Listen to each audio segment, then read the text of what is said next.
سحن اللي بسيدا سحن للغو سحدا سحن حسحن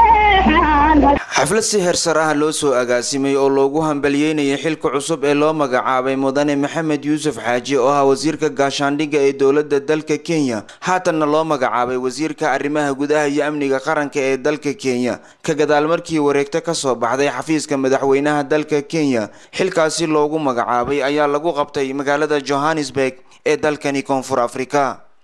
xafladan oo ay soo agaasimeen jaaliyada Soomaalida ee dalkani Koonfur Afrika Somali Association of South Africa oo marka magaceeda la soo gaabiyo lagu magacaabo saasa ayaa lagu marti qaaday qaar kamid ah aqoon-yahaniinta ganacsatada culimadiinka salaadiinta iyo ururka dhalinyarada ee jaaliyada Soomaalida ee degan magaalada Johannesburg ee dalkani Koonfur Afrika munaasabadan oo hambalyo bogaadin iyo taageero isugu jirtay ayaa waxa ka hadlay salaadiin aqoon-yahano ganacsato madaxda jaaliyada Soomaaliyeed ee dalkani Koonfur Afrika waxaana hadaladoodii kamid ahaa waliyaano hambalyeynayna wasiirka gaashaandhigga Kenya Maxamed Yuusuf Xaaji oo ah jaaliyada ku nool South Africa xilkan cusub ee haddana la wareegay inuu Ilaahay uga dhigo mid fudud وحيل علوس لكن إنه لا هو قدر متفوز هذا راح يكون دوينه قدومية جالية الصوت أفريقيا الصومالية محمد عبد الديري قوقاني حفلته ومناسبات سيدا أو الشيء محايد حريريها برنامجك الشيخ بوسته وبرنامج أن أقوهم بلينا عدنا هي صومالية الصوت أفريقيا جوكتا سيدا الصومالية مالها كل جوكتا أردن أي أقوهم بليين وزير كاشانديك دلك كينيا مدن محمد يوسف حاجي jagadaas hore u hayay haddana waxa maxay ahayd loo dhiibay jaga kale cusub oo ah wasiirka arrimaha gudaha iyo amniga waxaan Ilaahay uga baryeynaa haddana jaaliyada Soomaaliyeed ee South Africa degan waxaan Ilaahay uga baryeynaa wasiirku in uu xilkaasi weyn ee uu qaaday uu martay garab ku siiyo oo uu ku guto sida maxay ahayd uu si wanaagsan oo diintu waafaqsan waxaan aad ugu hambalyeynaa khiyaarta noo dhigtay xafladan qiimaha badan معاه ماجنا وسويابي سيدي هرب الله وشاقي وحان أتهندينينا وزيرك قاشان دقا محمد يوسف حاجي وهدنا اللودي بحل هذا العروس وحان إلهي وقبرينا حل كاس عروس اللودي بي يمدكي هرب وسيابي إن إلهي وقفضوا ذيه